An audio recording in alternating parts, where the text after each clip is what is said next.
So, The Rise of Skywalker. It's time to talk about it. Between you and me, I liked it. Fight me. My opinion of this movie is it's an apology letter. It's an apology letter to the fans for The Last Jedi, at least, possibly even The Force Awakens. Does it being an apology make it a good movie? No. Does me liking it make it a good movie? Nope. It's not a good movie, but I did appreciate this movie. Let's get into it. It's just a prop. So I appreciated this movie, one, because it was obvious they tried. They tried very hard to make this a good movie. And it was more like J.J. Abrams tried to cram two movies into one. They tried to apologize, and they tried to fix everything, and they tried to wrap up a saga that's 40 years old. And that's the most I can say for this movie is they tried. Did they succeed? That's a different story. First and foremost, I think The Rise of Skywalker is different from The Last Jedi in one major category, I guess, and that would be the characters.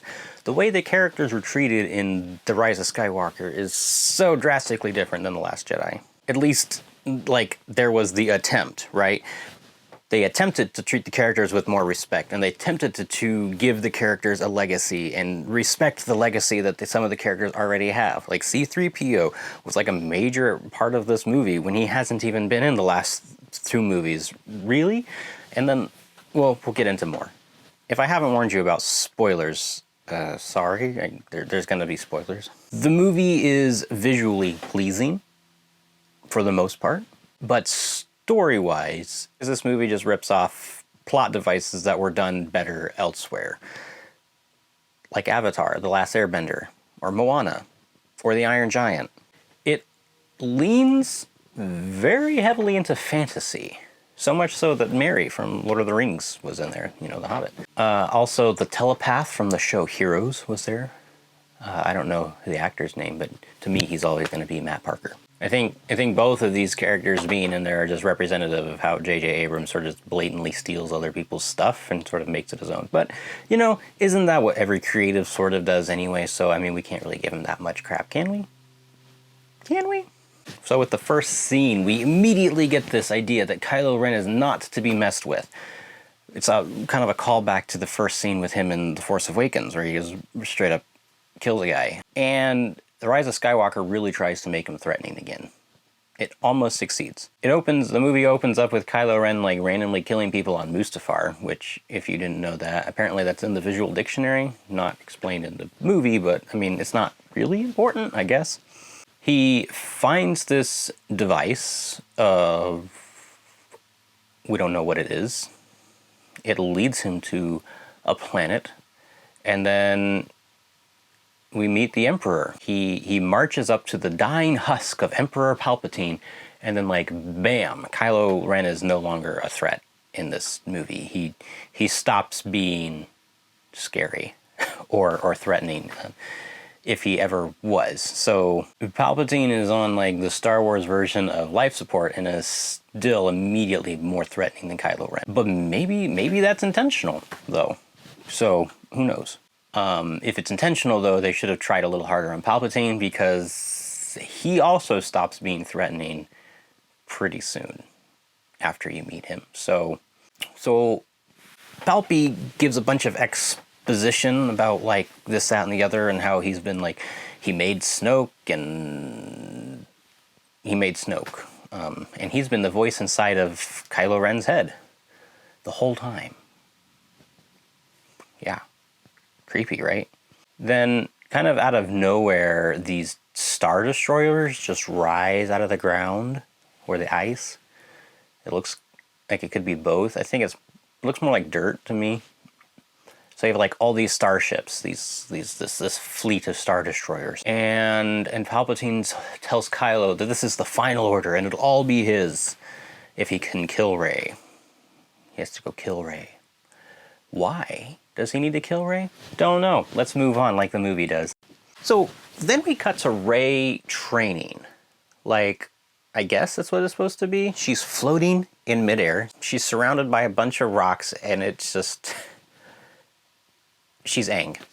she's Avatar Aang, essentially. She's trying to communicate with all the other Jedi, like, that have come before her, which I don't recall anyone ever doing that before this movie. So again, she's the Avatar, basically. She's the Jedi Avatar. So she gets tired of this, she levitates herself down, and then she goes off and she has a conversation with Leia that doesn't make any sense, and then she runs the training course. She sort of starts to fumble and starts to, like, can't do something very well. Like, oh, that's when I got interested. Like, Rey is struggling. Rey finally not being able to do something for the whole trilogy, but we had to wait till the third movie to see that. I mean, I don't know. Baby steps, right? Backup. Future editing. Me. I messed everything up. I'm sorry, okay? I'm sorry. So it's like Avatar: The Last Airbender. She's trying to tap into the past Jedi powers and communicate with them, and she can't do it. And then it's like, oh, wait, Rey can't do a thing? Wow, that's super surprising. We had to wait till the third movie for her to struggle with something. Why? Don't think about it. Move on, like the movie does. So she has trouble connecting to the dead Jedi, and because of this, she gets frustrated and starts to run the training course. Okay. Kylo is trying to figure out where she is, and I guess his best method is to touch the helmet of his dead grandfather, Darth Vader. Well, anyway, he starts to, like, reach out with the Force, I guess, and starts, like, messing with her, and then she gets annoyed by this, and she starts to fumble, and she can't finish the course. She destroys the training droid by stabbing it with a stick, and then she knocks a tree over on BB-8, and then she goes back to Leia, and she's like, one day I'll earn your brother's saber. Okay. She gives Luke's lightsaber, or Anakin's lightsaber, however you want to think about that, back to Leia. And as you do that, you can see that it's been, like, put back together, which is sort of indicative of this movie and trilogy. It's Luke's lightsaber welded back together. Like, sorry for The Last Jedi. Like, last year we made something you didn't like. Is that ringing any bells? The Rise of Skywalker is basically J.J. Abrams trying to fuse this broken Skywalker saber back together, but eventually just explodes in his face, I think. This movie is just an explosion of good intentions, I guess you could say. But I still like it, so... Oh yeah, I forgot to mention that there, in between the Kylo Ray scene, there was a scene where Finn, Poe, 3PO, R2, D2, and this random alien are getting, like, intel from a spy, and they gotta go, like, download it into R2-D2, and then the First Order, like, randomly just shows up and, like, chases them, and then they have to, like, light speed skip to get away, because I guess they're keeping the whole, like, tracking through light speed thing, because we see them follow them through light speed, which is kind of weird. That whole thing is kind of ridiculous on a lot of different levels, but the important thing is they survive, and they make it back to the Resistance planet, wherever that is. They're all in one piece, but the Falcon is not. It's, like, literally on fire. Rey is mad. Poe is mad at Rey because BB-8 is damaged, and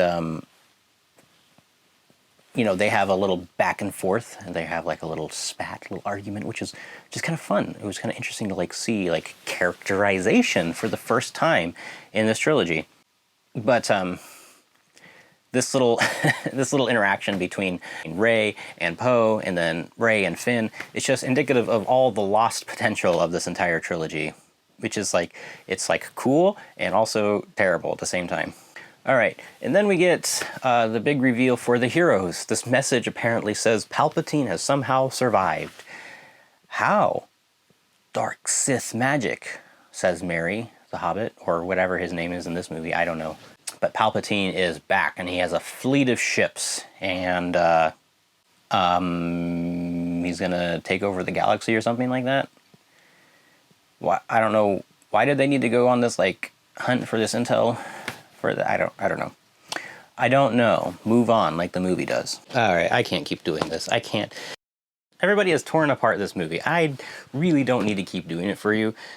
Like, Mauler and his crew have already done an 11-hour-long live stream just eviscerating this entire movie. And, like, there's nothing I could say that hasn't already been said. But at the same time, I just want to talk about this movie and there's no other outlet, so I don't know. I don't know. I've never loved a terrible movie so much in my life. Like, yes, you could destroy this movie by poking it with a toothpick and it just completely falls apart. Ask any question. How did Palpy come back? Who did Palpy have relations with? Was his son Force sensitive? Were they nobodies? Why is Kylo remaking his helmet? What are the Knights of Ren doing? All legitimate questions. All have terrible answers, or no answers at all. But this movie is like more than the sum of its rickety parts.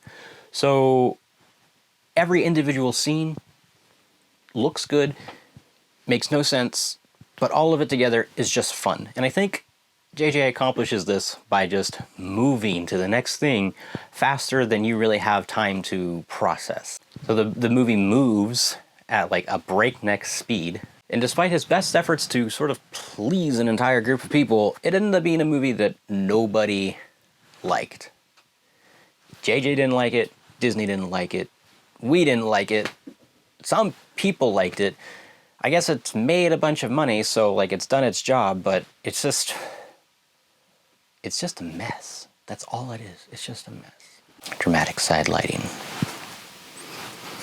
So some fans liked this movie because of the fan service. Some fans didn't like this movie because it retcons things from The Last Jedi, because they liked The Last Jedi. But then other fans don't like it because it doesn't retcon things like light speed tracking or holo maneuvers. Or matter teleporting through the Force, or what have you. Take your pick. Luke catching the lightsaber as a Force ghost, like, a Jedi's weapon deserves more respect. Rey being a Palpatine. And like, there's a bunch of these things that are just little things that are just like middle fingers to The Last Jedi. But it's fast-paced, there's character development, it just sort of works as a movie. But it's got people, like, I think it works because people are just unconsciously or consciously like, why couldn't the whole trilogy be this way? With maybe one major exception. Okay, yeah, let's talk about Rey, I guess. In a video I did about The Last Jedi, I said she was a Mary Sue. Changed my mind, and no one really tried to change my mind. So, do I still think that? Yes, but now I think she's a more complex Mary Sue. So, baby steps, right? And like, as I think about it, Rey throughout the whole trilogy borders more on like a plot device rather than a character a lot of times, and that she's just there to keep things going.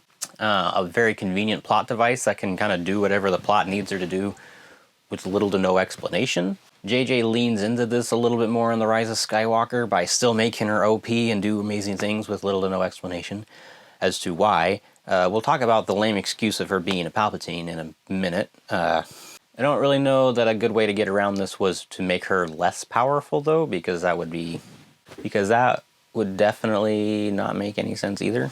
Rey is so powerful, there's never been any tension when it comes to her for this entire trilogy. I've never thought like, oh, is she gonna not make it?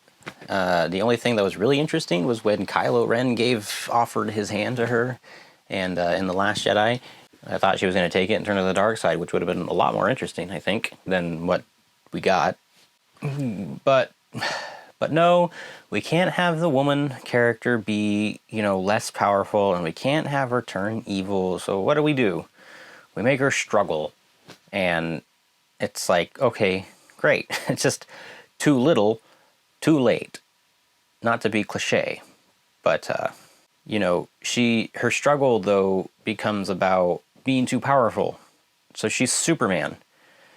And as we've seen for the last 4 movies from DC, Superman can be a pretty hard character to write because he's invincible and the only thing that can hurt him is kryptonite. But using kryptonites to make Superman interesting is just a sign of bad writing, indicating you don't know how to write a powerful character. Nobody seems to know how to write a powerful character. Nobody right now in Hollywood is doing a very good job at writing powerful characters. So how do you make them interesting? Well, I think that the more competent route would be to give them a flaw. Give them something they have to overcome. Give them something to struggle against character-wise, inside of something they have to overcome, a deficiency, a something. Give them something to learn. Give them a challenge to something. Don't just let them do everything easily. I know that flies against the whole Hollywood agenda right now, that like women are pure and stuff. But that aside, it would be beneficial, it would have been beneficial if they would have given Rey something to struggle against. Something that common people can relate to. Like Luke Skywalker. He was impulsive. He was whiny. He had to develop, and we got to see him do that. Rey doesn't develop, except her Force abilities that just get stronger with no... The only thing I think that you can make the argument for Rey developing is this self-discovery, right? Right? She's like on the road to figure out who she really is, and that's like, where is my place in all of this? And that's like great. It's a fine premise. It just wasn't handled very well. You know who did it amazingly? Moana. Like, I think J.J. Abrams wanted so badly to give Rey a Moana moment where she's defeated and then she has somebody come explain that it's okay, it's not her fault, failure's a part of life. And then she starts to reflect. And then there's a moment where she realizes what she needs to do, who she is and what she needs to do, and then just bam, the I am Moana moment is just perfect on so many levels, of visually, storytelling, the music, the everything. They nailed it because they had very, very competent storytellers doing that. And so I think they wanted that, but they couldn't quite pull it off. And then Rey keeps falling into this like trap of a wizard does it. And I get that from Hello Future Me. You should go check out his channel where he's got a very, very good series on hard system and soft system, like hard and soft magic systems. And you should go check him out. I'll put a link to his channel in my description.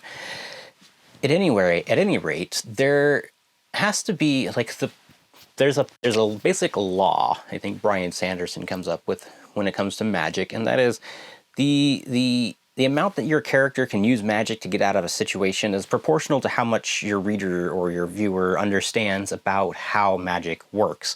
And that if there are no rules to the magic system and they can just do whatever they want, there's no tension and there's no way for us to feel like, well, they'll just use magic. Okay, so every time Rey gets into some sort of situation and she gets out of it using the Force, well, why do we care anymore? We don't care. We stop caring about Rey. There's no tension. So as we consider that Star Wars is a fantasy and that the Force is magic, then we can think about the original trilogy and think about how they used the Force, and it was very subtle and different things that you could move objects, but it took a little bit of effort. You could talk to dead people if they had the ability to come back as a Force ghost. You could use the Force to push a torpedo down a exhaust port. You know, the original trilogy didn't try to explain it or overuse it, and so it worked. It was subtle, and we had a pretty good understanding of how it worked, and then all of a sudden when we get to Palpatine and we can see him shoot lightning, then we just realize that, like, whoa, this guy is super OP. The only way to defeat him is to throw him down a shaft, I guess. I don't know. But when it comes to the new trilogy, they keep introducing all these new powers, which is fine, but they just make Rey able to do everything, like almost by accident, and then it doesn't ever really become interesting because then we know she's going to use the Force to get out of trouble and all this kind of stuff. But in this movie, they try to, I think JJ tries to introduce a little bit of character struggle to help her get her, like, to help her develop some sort of interest, right? And so she finds out she's a Palpatine, she accidentally uses Sith lightning, she gets beaten by Kylo in a duel and almost dies, and she can't go into the Avatar state. I mean, She can't contact the dead Jedi. So she's on this quest to figure out who she is, and the closer she gets, the more she wants to run away from it. Well, that's relatable. Sometimes we don't really want to face who we are on the inside. So, like, why couldn't we develop that more? The problem is, it's 6.5 hours too late into this 9-hour trilogy, and they missed both routes that they could have taken to make Rey more interesting. Either keep her OP abilities, or keep her perfect character. Like, keep her perfect character traits where she's just a good, tender, loving, compassionate person for no apparent reason, because she grew up as a scavenger on a desert planet, but okay, fine. So she's an angel. Take away her OP-ness. Okay, you want to keep the fact that she's completely overpowered. She's Superwoman. Okay, well, give her a character flaw. One or the other. You can't have both. It's just a boring, flat character. If she's perfect, she's a perfect, lovable character. Give her an achievement to reach with the Force. If she's super powerful, give her a character flaw. Give her a temper. Make her the Anakin that doesn't fall, or something.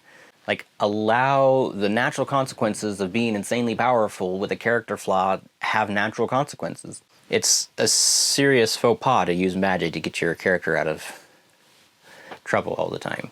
We're much less forgiving if you use conveniences and contrivances to get your character into trouble. Not so forgiving when you use them to get them out of trouble. And I think that's why her being a Palpatine is not a sufficient explanation for her power level. One, we never see Palpy do a fraction of what she can do. Two, even with her lineage making her that powerful, she still would need to train to do it, since all the others of powerful lineages had to do that. She needs to be brought back down to human level so we can relate to her and root for her and care. Honestly, she has more in line with an antagonist or a villain than she does with a protagonist, and Kylo Ren is actually a better protagonist than Rey. Let's move on to Kylo Ren, I guess. Kylo Ren goes from a temperamental brat to calculated supreme leader in this movie alone. He didn't lose his temper once in The Return of Skywalker. He was cold, calculating, professional all the way through. He's sort of moved on from the rage that defined him in The Force Awakens and The Last Jedi. But as he gets less angry, he gets closer to the light, and you can see the conflict in him. It's obvious. He goes from failure to failure and reflects on and develops and grows and gets better. His arc goes from selfish brat to saving a girl selflessly that he's been trying to kill for 3 movies. Talk about loving your enemies, right? And I think everybody can relate to wanting to do good and not being able to do it, or being haunted by something that you've done in the past and thinking that you can never atone for it. And Kylo Ren is trying to find himself too. He wants to figure out who he is and where he fits into it. He wants to finish what his grandfather started. He wants to be, like, accepted. He wants to succeed. He wants success and all this stuff. But he has flaws, and he has to learn how to overcome them. He's got to overcome these different things and learn about who he is and accept that. I mean, it's basically discount Prince Zuko, which is still the greatest redemption story arc ever told, I would say. Fight me. All right, I'm gonna switch gears now. I'm gonna let Mauler and Shadiversity do the 3-hour breakdowns and all that kind of stuff, and I'm gonna try something a little bit new, you know. So I don't necessarily want to do 3 hours worth of this because I'm already sort of. But I'm gonna try 2 different things here. So yeah, Shadiversity and the Critical Drinker and Mauler and all those guys can, you know, they can do what they do best, you know, rant and rave, destroy their livers, all that kind of stuff. I'm going to take a page out of Nando V movies, books, videos. I'm going to try script doctoring. That's what I'm trying to say. I'm going to try and fix the sequel trilogy. The Nando V movies and other video essayists try to make one small change to a movie to make it better. And this small change can have ramifications and impacts that you know, or can have significant changes. And so I don't know. Let's see if we can do that. And I mean, if you don't like it, it's not like I could ruin Star Wars any more than Disney has, right? because I'm pretty sure if you don't like it, you don't like the sequel trilogy as it is. So feel free to tell me where I went wrong and how you would have done it better in the comments section below. I look forward to a rousing discussion. Until then, here's what I would do. The Force Awakens. It opens the same way, with Kylo Ren and his stormtroopers raiding the village on Jakku. Leia's contact is killed, Poe is kidnapped, the scene gets the plot going. It establishes Kylo as a villain and the bad guy. He's a serious threat. We see Finn question his involvement in the First Order and sets up his desertion. Everything plays out the same until Poe and Finn crash the TIE fighter, with the exception of Finn like celebrating killing people that he grew up with. I could see him like caught up in the moment. He sits down with the gun and he fires and kills people, and then like I would give him a moment to reflect on what just happened. Poe yells at him, they get distracted, they crash on Jakku. Next change, Poe is supposed to die in the original script, so like let's just let him die, not come back. Just kidding, that's not what I would do. I would say, I'd say let Poe live. And Poe and Finn go traipsing off through the desert together, trying to find the BB-8 unit. See, at this point, when they get into their little scuffle and everything like that, they can go find the Millennium Falcon, and then Poe can fly it away instead of Rey, who's never been off the planet before. So why would she know how to fly? No. Okay. So then, okay, they're flying off into space, and then what would you give to see an interaction between Poe and Han? That would be, I'd like that. I'd pay money in the theater to see that. So yeah, we've already established that Poe can fly anything. He could be flying the Millennium Falcon, they could run into Han, they could be arguing about whatever, and then Rey could cut in and be like, oh, have you tried this?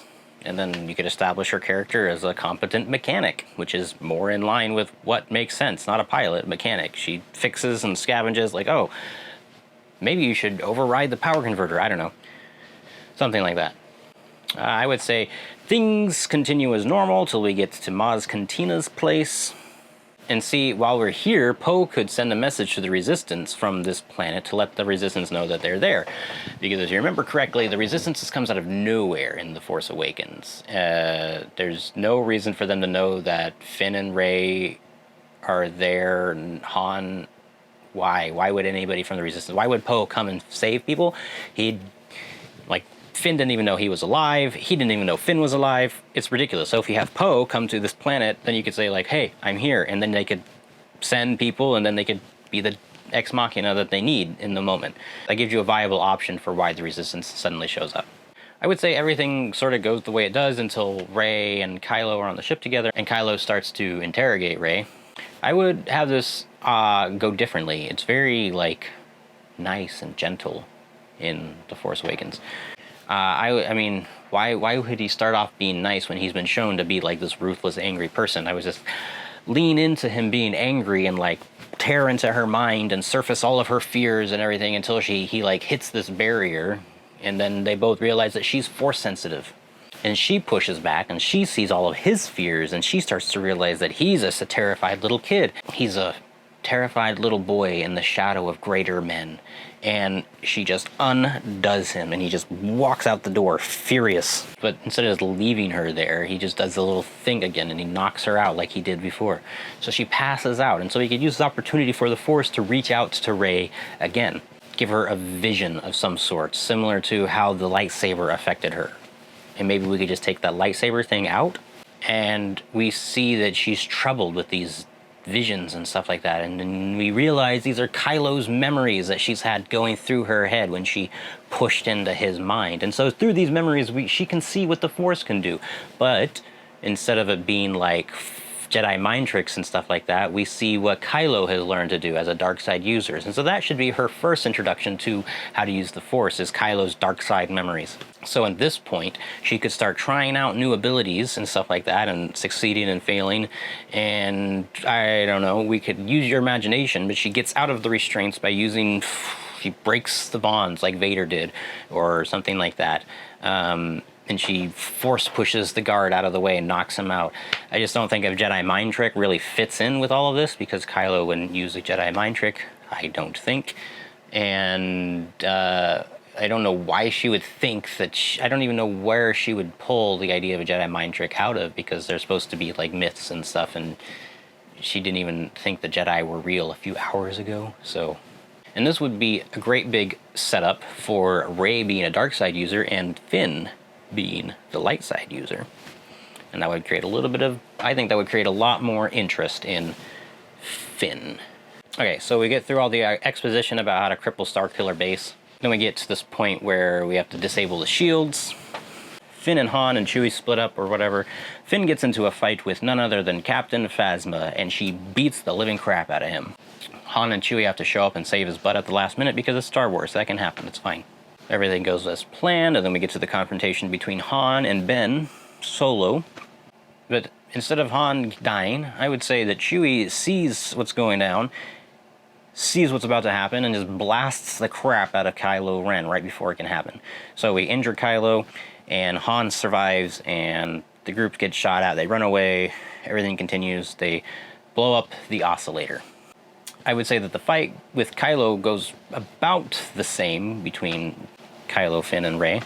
But instead of Kylo getting bested by a girl who's never held a lightsaber, even with his injury, I don't think is believable. Indeed, being injured and hurt, I think, should put him more in touch with the power of the dark side by being angry.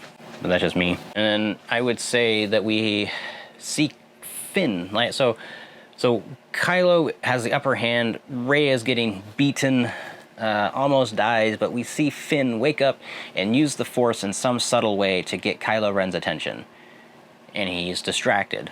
And then when all hope seems lost, we see the whole group come in on the Falcon, shoot at Kylo or something, and get Finn and Rey out of there before he kills them. After regrouping with the Resistance, they go through their plans and stuff like that. They find out that Starkiller Base was not actually completely destroyed. I mean, it's a planet, for goodness sake, that destroys other planets. And they just blew up a thing that disabled it, and it didn't actually do what they wanted it to do. Like, oh, that would be a major upset. And that would deviate from A New Hope significantly, right? We can have R2-D2 come back online for reasons that will actually be explained later, and then they can put up the map and we can see where Luke has been hiding this entire time. We can have Han come up to Leia, put his hand on her shoulder, say, let's go get him. Because I think Han and Leia would really want to see Luke after all these years. Roll credits. Or maybe you could end with them all aboard the Falcon, and the door is opening. The whole group is there on Octu, and you could show a reaction shot from Luke in the pans, and cut to black. Could you imagine the hype for the next movie about that? Like, the very beginning of the movie is going to be Luke, Han, and Leia together for the first time in 30 years. Like, Force Awakens made billions. Just imagine how much The Last Jedi would have made it if you would have set up all three legacy characters getting together one last time. Alright, now we've come to The Last Jedi. You might want to sit down for this. As much as I wanted to scrap this entire movie personally, I know some people really loved it. It's a nice, like, art house film. It's a piece of art, I guess. Instead of starting with changes, though, let's start with what I would keep. We can start with, dare I say it, the subverted expectations. Broken Luke, dead Snoke. Yeah, actually, maybe that's all that is. Maybe that's it. Maybe not even dead Snoke. I don't know how to marginally fix this one, so we're just gonna go for a rewrite. Sorry. First of all, let's fix this broken plot line. I'll spare you the angry rant about how the First Order chasing down the last Resistance ship makes absolutely no sense and makes for terrible conflict. Any attempts to justify that as a main conflict for a Star Wars film really falls flat. Sorry, not sorry. It might make a good Star Wars The Clone Wars episode, though. Let's start off with the idea that Starkiller Base wasn't actually completely destroyed, okay? So they still have Starkiller Base to contend with. It's such a big, powerful weapon with such an interesting concept of being able to shoot lasers through hyperspace that I just don't feel like it was given much credit in The Force Awakens.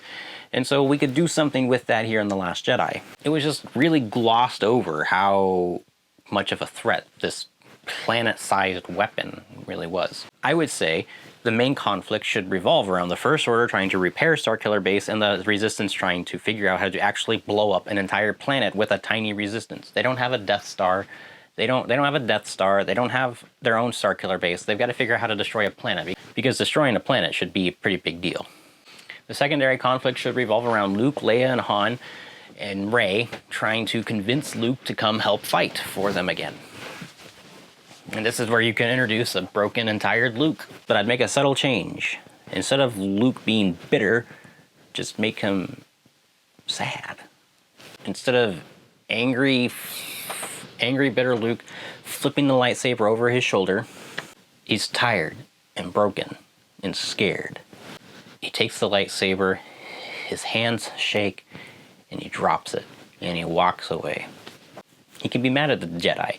He can be disenfranchised with the Jedi, but he's not doing anything. He's been trying. He's been fighting the First Order the way he can, any way he can, but he's been losing. He's been losing, and that saber just puts his failures right back in his face. And he's done with it. He's finally done with it. So he's there protecting the last Jedi Temple, a topic that we should bring up. He's there to protect the last Jedi Temple, the texts, all that kind of stuff. Or maybe it's the first Jedi Temple, I don't know.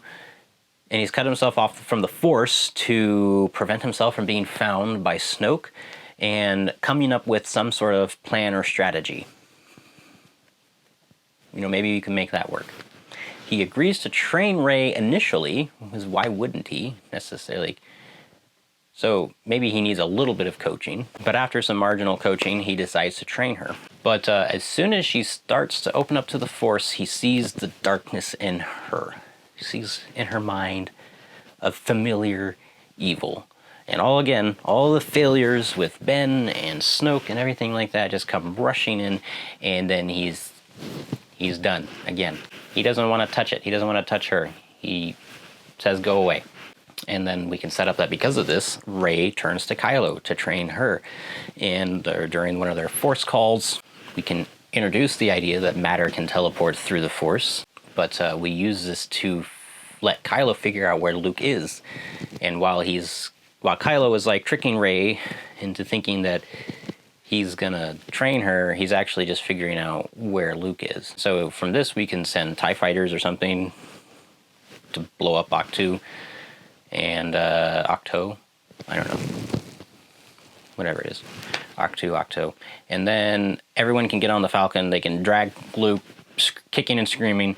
Somebody figures out how to get the Jedi texts on board. You can figure that out, you can make it work. We can have Finn, Poe, and Rey, or you can have Finn, Poe, and Rose go to Starkiller Base, do whatever they need to disable the shields or whatever. We can set up the idea of a spy being in the First Order. We can create tension between Price and Hux, which they tried to do in Rise of Skywalker, but was way too rushed. You could have all this conflict going on secondarily at Starkiller Base. Rey could go to Kylo, confront him, whatever. They could do the thing. They could kill Snoke, I guess. Kill Snoke. They could have their little guard room fight scene, but I might change that to find something more interesting, because if some guy just kills your boss, why are you going to go fight him? Wouldn't your allegiance just change to him? Isn't Kylo now the supreme leader? Isn't that how the Sith thing works? You killed the Overlord, now you're the Overlord? I mean, the throne room scene is a mess. It needs to go away. But if you love it, you can keep it.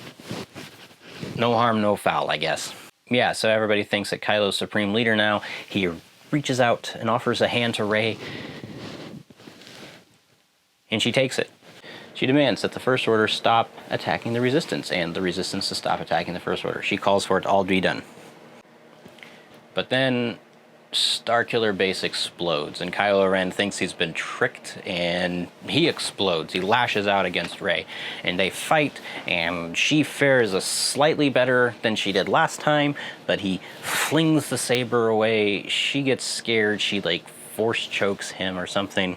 So he stumbles back, and she force pulls the lightsaber to herself, but then he stops it midair, and they tug on it, and it shatters, and what the crap, and then he comes over to her, lightsaber ignited, he's about to slice her head off or something, and then he hears his name called, from behind him. And we turn, pan the camera, and there we see Han Solo, Chewbacca, C-3PO, R2-D2, Leia, and in the middle, Luke Skywalker. Tosses away his cloak, reveals the lightsaber in his hand. He ignites it, takes a familiar stance, and the green glow illuminates his face. He says something to the effect of, "She's not the one you're really mad at." Seeing his old master, who he thinks has betrayed him and run away, this person that he's been hunting for so long, right there in front of him, just sort of makes him freeze. He just stops. Before anything happens, though, Han says, "Let me talk to him." And he walks up to Kylo, and Rey runs over to Leia and Luke. While this is happening, Han and Kylo Ren are talking, and you have a similar exchange. And then out of nowhere, Kylo's saber ignites through Han Solo's chest, and everybody is just, what? Everyone's yelling. Everyone's shocked. Everyone's yelling. Luke rushes over and engages Kylo. They start battling with lightsabers. Leia cradles Han. The First Order is not sure what to do. They have no direction.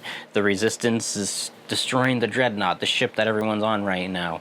The First Order decides to fire back, counter-strike. They start shooting. There's space battles. Poe's around there doing something. So Kylo and Luke continue their epic battle. The ship's taking on fire around them. It's falling apart to pieces. People are running around. The group is trying to get out of there safely. You can see that Kylo's holding his own, but Luke is a much better fighter and is starting to drive him back. And as Kylo begins to weaken, you can say, let's say, an apparition of Snoke appears. Finally, the last Jedi comes out of hiding, and he just force chokes him to the point where he passes out and crumples to the floor. Luke Skywalker is defeated by Snoke. Force projection Snoke, if you will. He turns to Kylo and he says something to the effect of, "You have a chance to redeem yourself, my apprentice. Bring Luke Skywalker to me on Exegol. Should you choose to oppose me again," he sends lightning from his fist like he did last time. He just sends Kylo flying backwards, and Snoke just sort of hovers over to him. "I have many ways of accomplishing my will, and you're nothing to me. Serve me or die." Meanwhile, the Resistance has been pushed back to Crete, the salt planet. Events can play out here similarly. They can lock themselves in there, and Price can be the main antagonist here. He can be blowing people up and everything like that. They can bring the walkers, whatever you want to do. They bring the Death Star cannon thing down and they start blasting the door, and Finn knows what he needs to do, and he goes for it. And we can see him exert the last of his willpower and use the Force in some significant way as he crashes into the cannon and sacrifices himself to save the Resistance. And we can actually have his sacrifice mean something. Falcon comes back out of space. They start shooting the TIE fighters. They knock over the walkers. Something. They push back the First Order. They land. They try to save Han. The medical droid has tried to save Han, but has failed. They hold a memorial. Kylo Ren takes his ship and Luke Skywalker in one of those containment units that they use in the Clone Wars all the time to trap the Jedi. You know what I'm talking about. Watch the Clone Wars. Sensing, though, that Kylo Ren is being called back towards the light, Snoke puts into action his second plan, or at least we see him put into action this plan that he's had all along. He speaks to her, he lies to her, convincing her that Kylo has killed Luke, her closest thing that she's had to a mentor. He's killed Han. Kylo is the evil one. Kylo needs to die. He plants these seeds of resentment in her that are pretty accurate, pretty true things. Or he just takes responsibility for it himself and says that he killed Luke. And he's responsible for everything. And so he just plants the seeds of anger that burn inside her, and she vows that she is going to find and kill Snoke.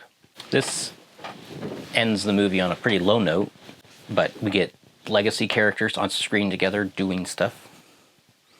We have Rey turning darker and darker, using more dark side powers, getting angry, having to confront this anger in her. More importantly, we see her lose. Kylo, he's conflicted. Now he's broken from killing his father.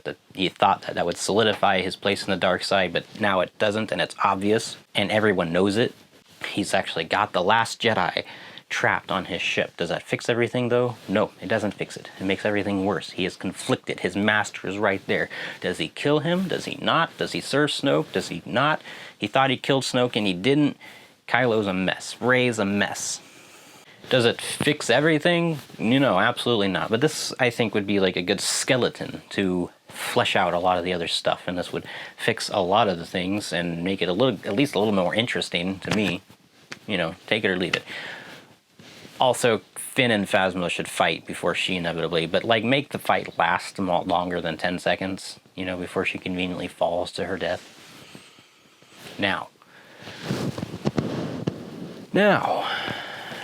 episode 9? Yes, 9. Episode 9. All right, here we go. Let's keep most of it, except for Palpatine. Get rid of Palpatine. And also the Wayfinders. We'll get rid of that. Maybe that communication tower thing that kept the ships from getting off the planet, we'll get rid of that. Rey being a good guy, we'll get rid of that. And Rey being the one that ultimately kills the villain in the end, we'll also get rid of that. Okay, maybe we won't actually keep anything. Whatever. The conflict in this movie centers around destroying Snoke, not the Death Star or anything like that. So Luke, the Last Jedi, is alive. He's being held captive on Exegol. Kylo is trying to hide his internal conflicts. Rey is turning more and more to the dark side. Anger starts to drive her more. She becomes more impulsive. She keeps finding new powers that she can do. Not OP, but things happen. It appears that the First Order is going to successfully take over the entire galaxy. General Leia has passed away off screen, leaving Poe in command. Changing something in the Last Jedi, we keep Admiral Akbar here so he can help Poe. I say we get rid of Holdo and her maneuver altogether as well. Yeah, and so we get to make Poe a little bit more of an interesting character, not by just bouncing him off of the other characters, but actually developing him as a leader. Without the whole, just listen to your leaders thing from The Last Jedi, because that doesn't make any sense. Blindly trust the women because they have a plan. No, we're not doing that, okay? At some point in time, I would have Rey on her own, searching for a way to find Snoke, and ruminating on everything that's happening, falling into herself more and getting more in touch with the dark side. We can have Force Skyping going on. We can have a reveal that maybe Snoke killed Rey's parents, and keep them as nobodies. They don't need to be perfect. They don't need to be people. They don't need to be anybody. But Snoke could have had them killed for reasons. Why? Who knows? So Snoke has these plans within plans, and it's soon revealed that while the First Order and Starkiller Base have been the first wave of his plan, there's actually been this other thing going on in the background where he has all of these other Starkillers, not Starkillers, what are they called? Star Destroyers? Yeah, so he has all these other ships in the background that he's also been making in conjunction with the First Order. So you had the first wave that he kind of figured it would crash, right? And so he had this backup plan on Exegol. Side note, we could make this the actual home planet of the Sith, not Exegol. I don't remember what it's called, but there's a bunch of people who know what that's called. Now, I would say that we can keep Death Star technology. We've already seen that in The Last Jedi, but let's not make it so that each one of these ships can destroy a whole planet. Let's say several of them have to come out and destroy one planet, but they still have powerful laser cannons and stuff like that.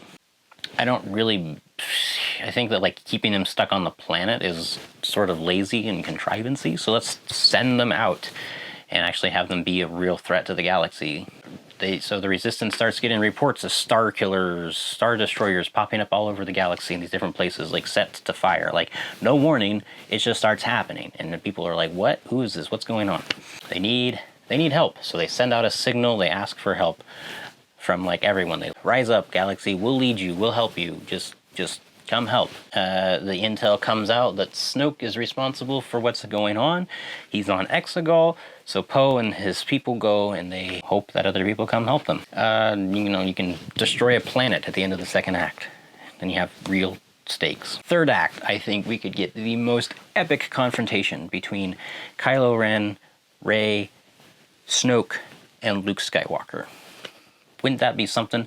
The end of the Skywalker saga, like these 4 insanely powerful people in the same room together at the same time, intent on killing each other. We could have Kylo is helping Snoke, but he switches. Rey is there to kill Snoke, but she joins him. Luke is freed, but he's no idea what's going on. I don't know. So I don't know if Snoke ever used a lightsaber, but I feel like it wouldn't be out of place that he could. I mean, Palpatine could.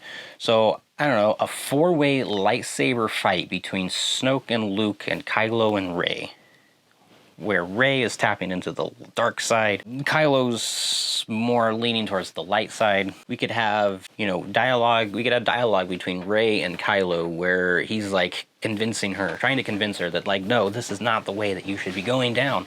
Like, don't give in to the hate. Don't give in to the dark side. Like, you know, fight it. But then we know that once you start down the dark side path, it's really hard to come back. And then we could have Snoke, you know, beating the crap out of Luke Skywalker, you know, or back and forth.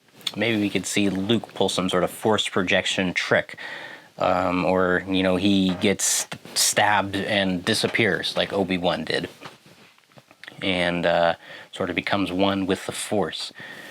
So now we have Rey, Snoke, and Ben Solo, who I would say we should give him some sort of scene earlier on that helps him turn back with his dad or Leia or something, or a combination of the two. So when we see Luke disappear, we could have Kylo take advantage of this and disarm Rey. He takes her sabers, he backs up, so he disarms Rey. He takes her saber, he backs up, he's facing down Snoke and Rey by himself, and he just reaches out to the cosmos, or to his parents, or to Luke, or somebody, anyone that'll listen. He's just alone, facing the most powerful people in the galaxy right now. Snoke says something as he walks towards Kylo about how pitiful the last Skywalker has become, and ending him will be so easy, right? I'll do it, Rey says, and she force pulls Luke Skywalker's saber to her. She ignites it, and Snoke says in the background, "So falls the last Skywalker, pitiful and alone." Snoke cackles in the campy way that the dark side users do, and then Rey moves forward towards Kylo Ren, and then out of the darkness you hear, he's not alone. Force Ghost Luke appears next to Ben. Force Luke Anakin appears next to him on this side, and Force Ghost Yoda comes up over here, and then and you have Kylo Ren facing off against Rey, who just turned and seen the light side, and seen Ben. She has a change of heart, and she turns around and stabs Snoke in the chest. And with his dying breath, he sends out a bolt of lightning, but it passes Rey and it hits Kylo Ren square in the chest, sends him flying backwards down the chasm. Rey yells and looks around and tries to grab him with the Force, but fails, and so she jumps after him and lands down there with him, but his body is just all broken and he's pretty much dead. In some form or fashion, Rey thinks that she needs to redeem herself for what she's done, and so attempts to heal him and give her life spirit for his. I don't know. Maybe a kiss is too cheesy, but maybe it could be a kiss. Maybe it could be something else. But as she's drawing her last breath, he breathes in. And as she's like fading away because she's giving her life for his, you know, he says something like, "I've always loved you." She's like, "I know." And she fades away. Maybe it's a explicit piece of fan service or whatever, but I mean, it might be compelling. Who knows? While outside all of this is happening, the space battle rages on, the whole galaxy rises up, they destroy all the Star Destroyers. You could execute it a little better. You know, you can have that whole on your left moment that they tried to pull off, like rip off of the Avengers Endgame, where, you know, Poe's like, "We're all alone," and you're like, Lando's like, "No, you're not," and then all the people. I mean, that was cool, but you could have done that a little better, or you could do it better. They destroyed the big fleet of starships. You could set up the new black girl as the new Finn, you know, the First Order defectors and all that kind of stuff. And then you'd have just a whole bunch of unanswered questions as Kylo Ren rises as Skywalker. Ben Skywalker. And he's got to go talk to Poe now as a redeemed person. Imagine that conversation. Imagine that trilogy, though. So, if you got this far, I assume that you liked the video at least a little bit, or maybe you're just rage watching right now. I don't know. Either way, there's buttons there for that, like or dislike. So, but leave some comments below. Tell me what you think. Tell me if there's something that you would do differently. Until then, be reasonable people. Peace out.